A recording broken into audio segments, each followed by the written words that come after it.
Living in the Past is a Turtle, Mysteries of Azeroth, and Everlook Broadcasting production.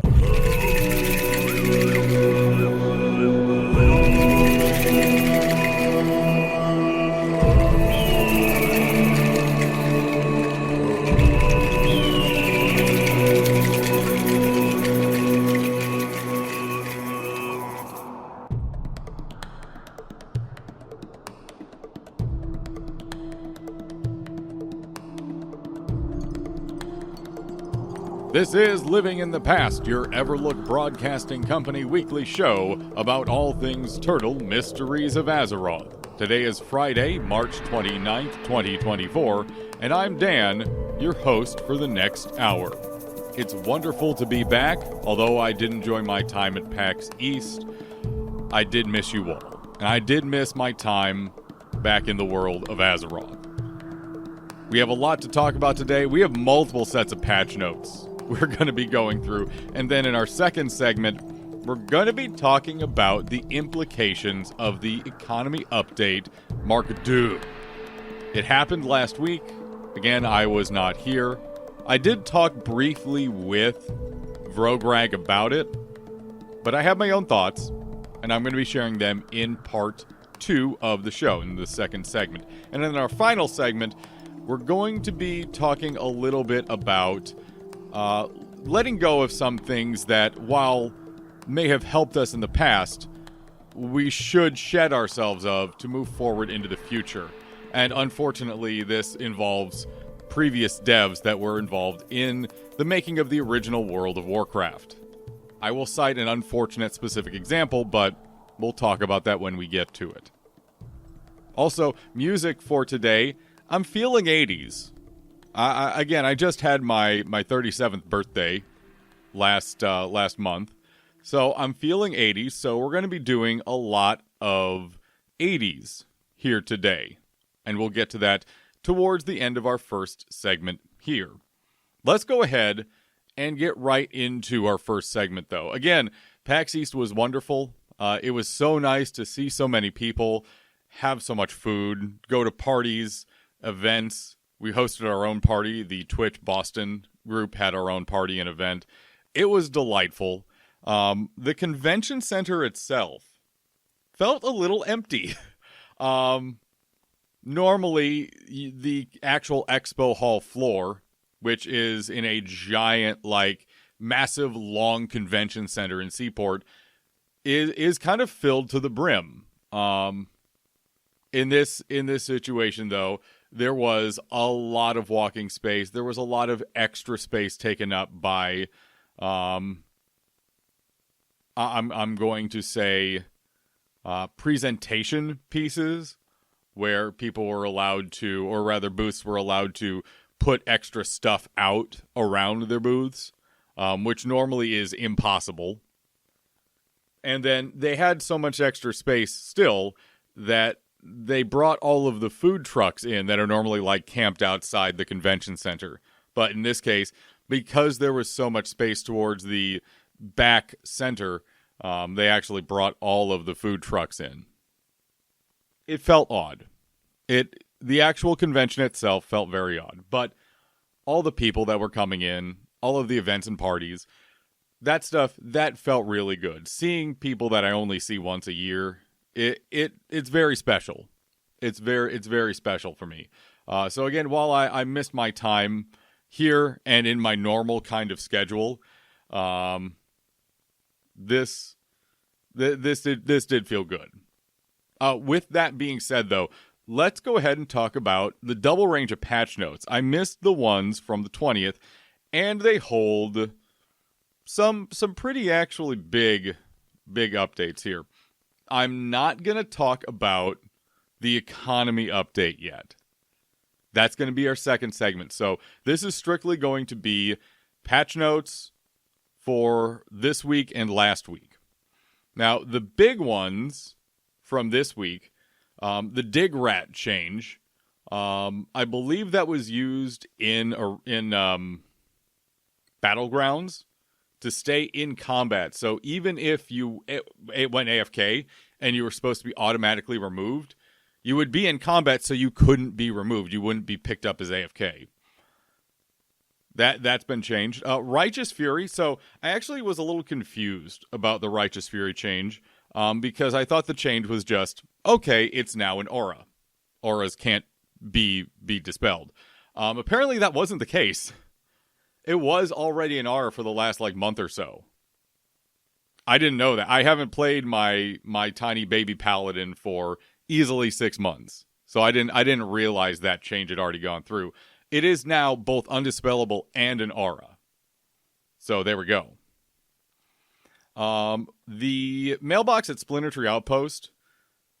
I was talking with Rograg about this as well. I don't remember if there was one initially in vanilla at Splinter Tree. I don't remember. Some of the bigger ones here. Loatheb's Corrupted Mind now affecting Holy Shock. I didn't realize that Holy Shock is something paladins could use effectively with Loatheb's Corrupted Mind. So that was actually a bit of a surprise for me. An unfortunate surprise for shamans. Ranks 1 and 2 of Stormstrike are going to share cooldowns now. For those that don't know, the DPS output of enhancement shamans directly relied on this. On them not sharing a cooldown, so you could have multiple swings of it. Not so much the case anymore. RIP shamans. There's another change to Battlegrounds. I did mention the Dig Rat update, but armor scraps, storm crystals, blood, and meat is all now tradable. Which I really love this change. If, and this is a big if players can organize to send carriers back with all this stuff to their home bases to actually turn it in. Listen, PvPers, this is not a dig on you. This is a dig on everyone. This is towards all of us. I don't think we're capable of that in most battlegrounds. Knowing how we like to handle things. But if that's wrong, and you know what, we have been able to do that, I will be so very pleasantly surprised. So please, PvPers, organize, send those shipments back, power through those upgrades, and actually use some of the stuff in Alterac Valley for once. There's so much fun stuff in Alterac Valley, and all ever people are concerned about is, okay, how fast can we win it? What's wrong with doing something to have fun? It's fun to do this stuff. So please, do this stuff. You don't have to just rush to the end in Alterac Valley. You don't have to min-max everything, people. Please. Also, apparently there was a great banana conspiracy. I actually don't know what this great banana conspiracy is. Rogreg tried to explain it to me, and I might have learned something about it, but I don't remember. I might not have actually learned anything. Moving on though to this week's patch notes. Interesting change here with, if I can find it here, the greater protection potion recipes. All of the drop chances for these greater protection potions have been changed over to Blizz-like standards. Now, if my understanding is correct, that's actually a decrease in the drop rate for the recipe. However, I certainly could be wrong about that. The other really big change here is rogues can now be seen easily by their fellow raid members. For those that haven't raided with a rogue on the other faction, so let's say you're Horde, but one of your rogues is a human, whenever they stealth, you can't see them unless you're sitting literally on top of them. you can't see him. So this change is so much for the better. So much for the better. Thank goodness. Because buffing when rogues are in stealth and on the opposite faction means you had to ask them to get out of stealth before you buff them, or they wouldn't done get their buffs. It's really frustrating. Playing on my priest as long as I did, a lot of times a rogue in the party or in the parties I'm supposed to buff wouldn't get their fort buff, and I just wouldn't care. I just wouldn't care. So this is actually going to mean buffing for rogues is now going to be much more effective, and rogues on the opposite factions won't have to keep pets out, like tiny little pets, so we know where they are. Because that was another thing in raids where, especially for something like the suppression room, all rogues had to take out a pet of some kind so we could tell where they were, and to make sure we had rogues on both sides of the raid. It's absolutely ridiculous, but you need to do that. So this change is absolutely going to be for the better. There's a lot of other changes in here, including more changes to Warpwood pods in Dire Maul. A lot of this stuff, however, is pretty minor. A lot of it actually is associated with pet AI, both with hunters and with succubi. So hopefully that means some good changes for both warlocks and hunters here with this.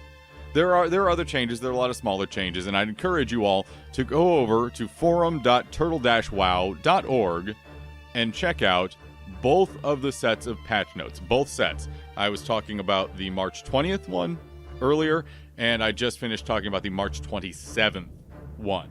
So please go over to the forums, check those out. With that being said, we're going to go ahead and hit on over to our first break of the day. And like I said, I'm feeling a touch 80s right now. So, what we're going to do is we're going to have a nice, wide selection of different 80s tracks. We're going to start out with my old theme song, the Leto Shuffle, by Boss Skaggs. Then go with Darude Sandstorm, because we can't be more cliche here. And then we'll wrap up this first break with Aha's Take On Me, the original cut. When we come back, we're going to talk about the economy. Did I make it sound over the top and scary enough? The economy. That's next. We'll be right back. This is Living in the Past.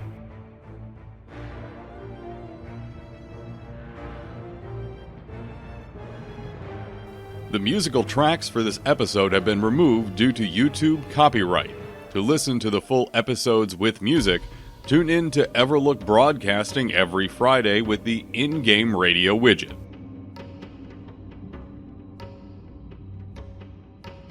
Welcome back to Living in the Past with myself, Dan. After that very 80s break, the next break is going to be a little more on the metal and melodic side of things. I'm mixing a little bit, but I think it's going to work out well. I think it's going to be a good mix.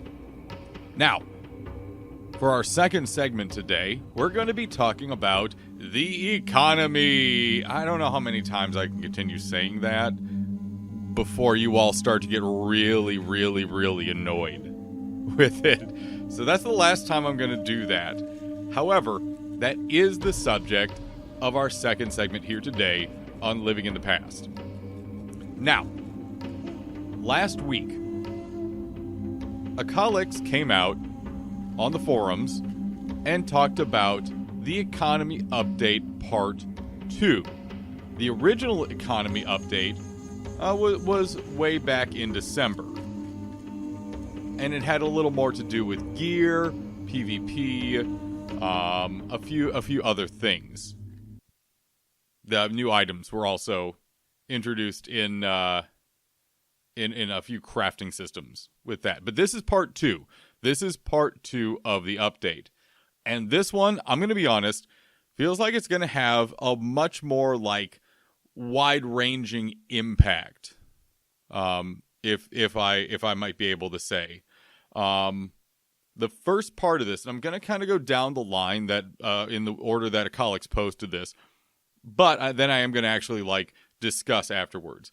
The first thing he posted about was dynamic node spawning. Now, when one says dynamic node spawning, that specifically refers to mining and herbalism nodes. They have moved herbalism nodes into a dynamic respawn system according to their post from last week. The Turtle devs. When I say they, the Turtle devs. They want to try to prevent people from just sitting on predictable node spawns. So, in this case, suddenly we have to start tracking where these nodes are popping up.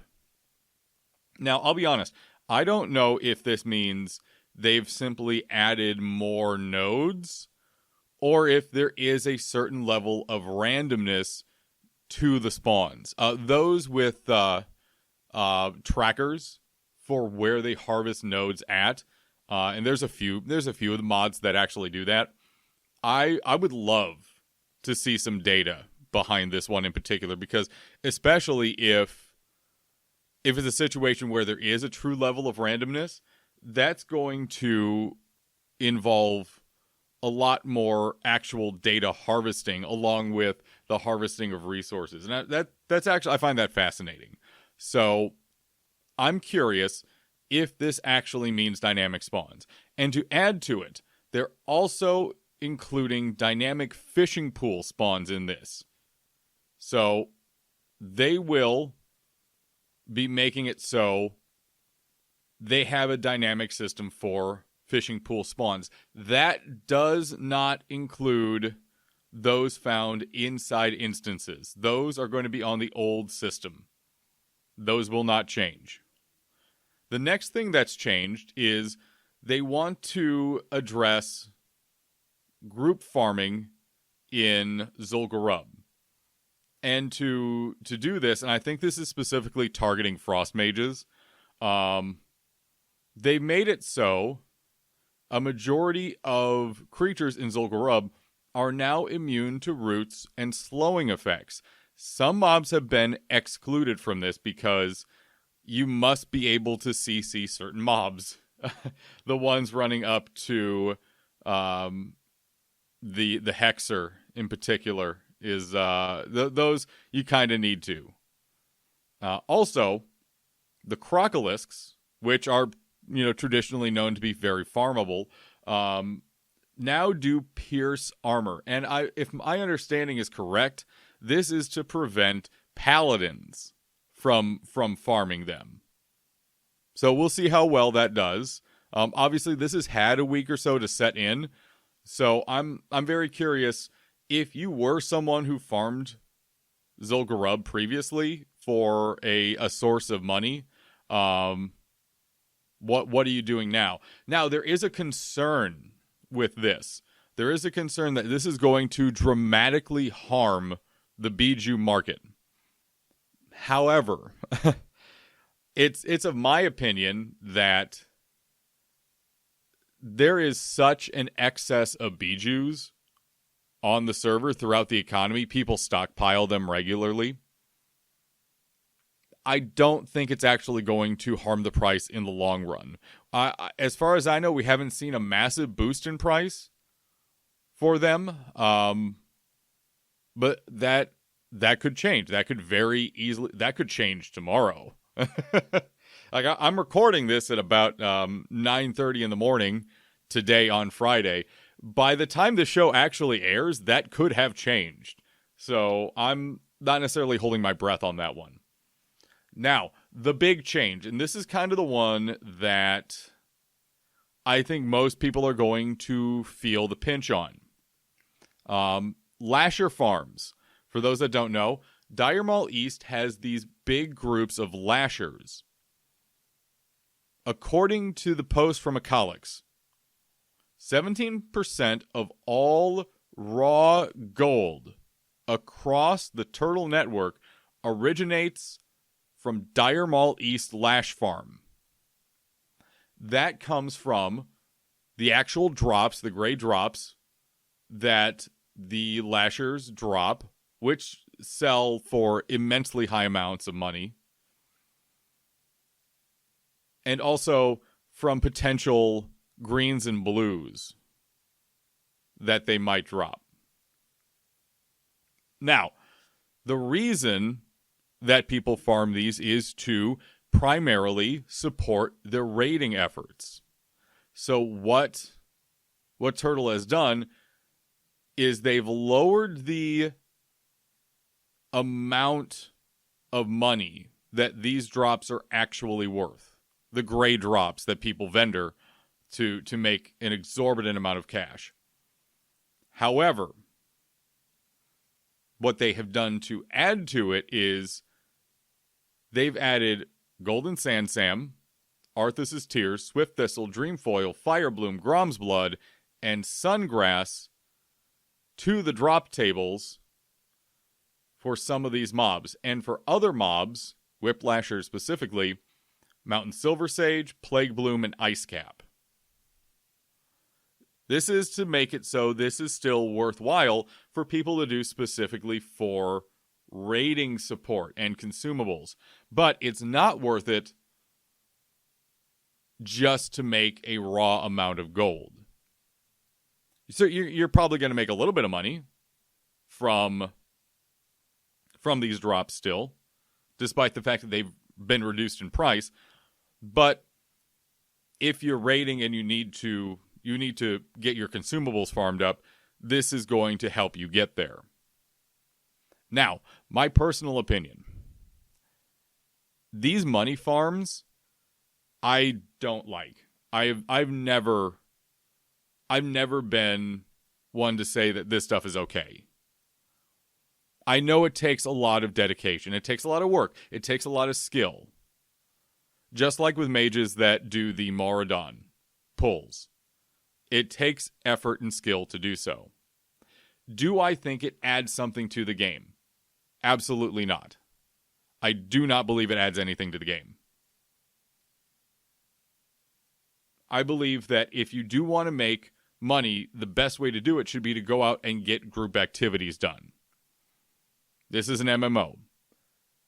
We should focus on doing group stuff. And yes, it is something to do to just go out and farm. I've talked about that before on this show, where I will just, on the rare occasion, go out and farm for a couple hours to get my muscle memory back after not playing for a few days.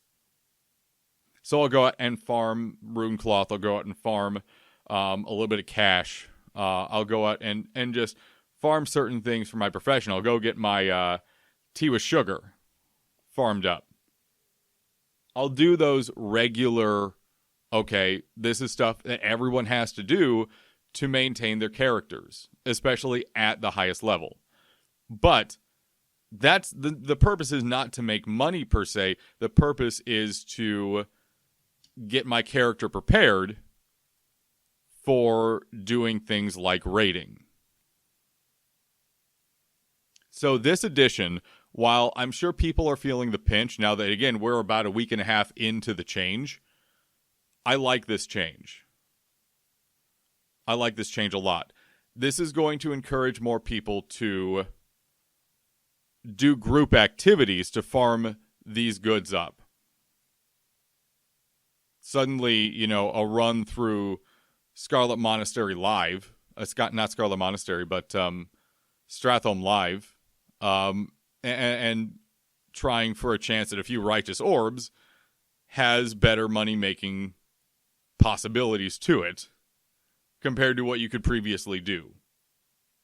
And yeah, I understand that people are feeling the pinch on this, but maybe that's a good thing because, in all honesty, inflation and bloat in the economy is a huge issue.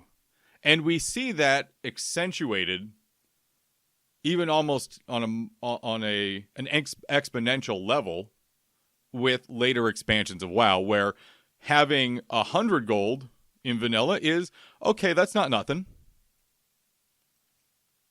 Suddenly, in later expansions, having 10,000 gold is, okay, that's not nothing. the inflation ramps up as we go, but that's still a vanilla problem because it started in vanilla. So I like these changes. I like these changes a lot. It's going to make people think more about how they make money and how they handle money. It's also, for those of us who know how to manipulate the auction house, it's going to provide more learning moments and more opportunities for us to spread awareness about how the auction house works. Because suddenly people are going to be more interested in smaller ways to make money. And if you play the auction house, you're killing it with bug bites, so to speak. You're making small incremental changes to the economy that you're taking advantage of with a stockpile of some kind.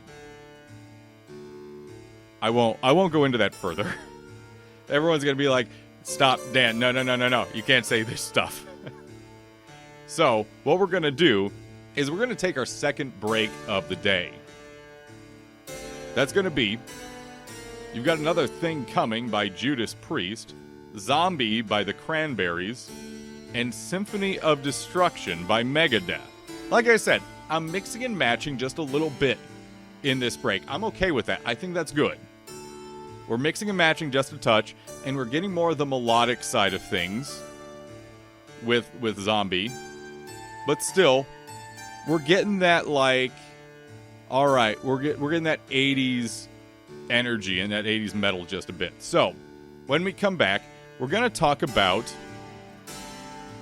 maybe, this is going to be a delicate subject, but some things that we may need to leave behind when it comes to vanilla, and sometimes specifically the developers. So, more Living in the Past coming up right after this.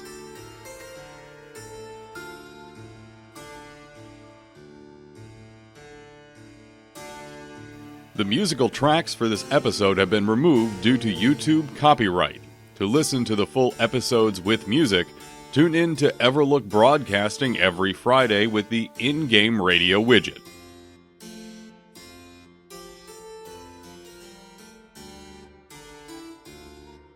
There's something about the song Symphony of Destruction that is just, it really energizes you. I've never really been able to put my finger on it, exactly what it is, but it's such a wonderful track.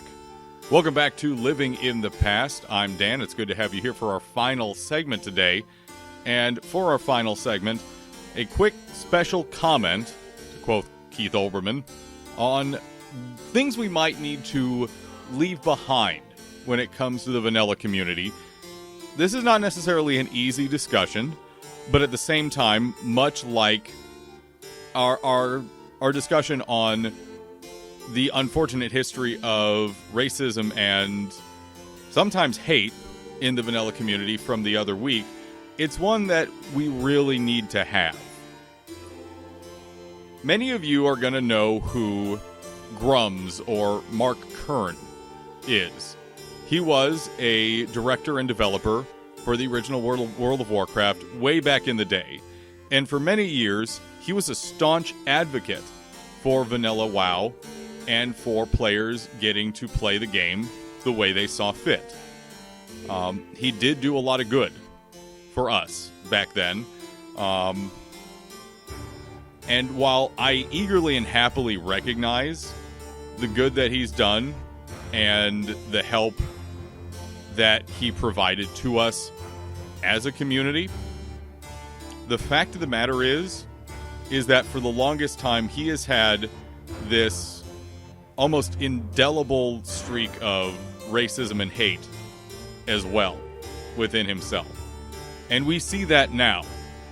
Unfortunately, Grums is the one of the folks leading this new Gamergate charge, and specifically targeting black female-led organizations and groups. He's done this recently and repeatedly on his Twitter, and unfortunately, it seems he has yet to learn that people can have their own spaces in the world. Just because you don't always fit in them doesn't mean they're being done for a hateful or for a less than stellar reason. Let me provide an example. I have my own Discord. Pretty much all of us, anyone who's streamed or created a video at any one point probably has their own Discord. You, as the Discord owner, are allowed to set your own rules for your Discord. It's your Discord. For example, I'm allowed to say, I don't like something you said on my Discord in my space. It's my space, so I'm going to remove you from my space. If you don't like that, while it's unfortunate that you don't like that or you don't agree with it, it's my space. I'm allowed to say, I don't want you here. That's fair and legitimate. So just like these Black women-led groups and organizations, these communities that say, hey, we're trying to create a safe space for ourselves to discuss certain things and to come together with a common purpose, just because you aren't allowed in those spaces in the first place doesn't make it inherently racist or evil that you can't join. It's not the purpose of the community or group that everyone be able to join. Again, just like if I had my own Discord and I said, okay, I don't want people who don't watch my videos on my Discord. While that is a much more shitty reasoning to say, hey, this group of people I don't want on my server, it's still my server. And I'm not inducing any kind of racist or hateful belief to keep people out of it. People are allowed to create their safe spaces for their purpose. Especially groups like Black women who have been very unfairly targeted to this day and continue to do so just because they're Black women.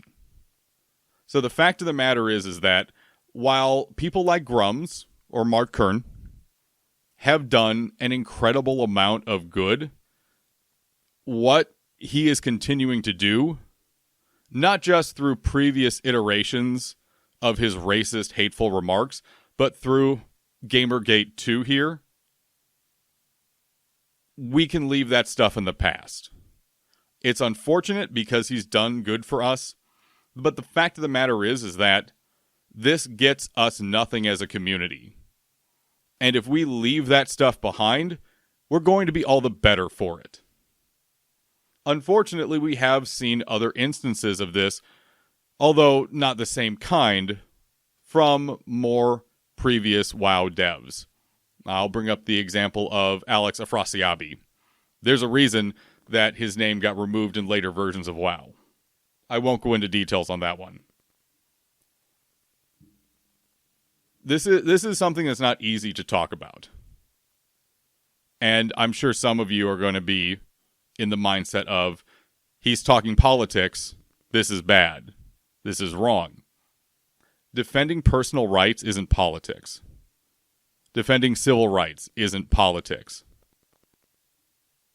Politics continues to be something that should not be talked about in Turtle. However, we also need to deal with the fact that, much like I said a couple weeks ago, the vanilla community has had some major issues with racism and hate. It comes with the territory. It comes with us being excessively independent. And that independence is a good thing. We fight for what we want. We're told, no, you don't know what you want. Well, yes, we do. We do know what we want, and we're going to speak loudly about it. But that needs to be done in context. And we also need to make sure that isn't taken to an extreme. Because anything taken to an excessive extreme can suddenly be manipulated and twisted. So I hope you all understand that this is coming from a place of, we need to protect each other. We need to protect each other's rights. We need to protect each other's ability to enjoy this game and move forward in a stronger, better, and more unified manner.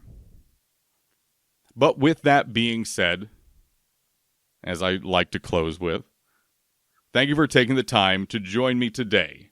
Our nostalgia continues, even though today's broadcast is at an end, and I hope you enjoyed the show here today.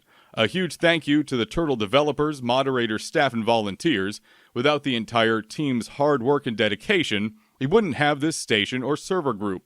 An additional thank you to the audio engineers and creators here for the use of their soundtracks they've created, which we use for segment transitions and intro audio.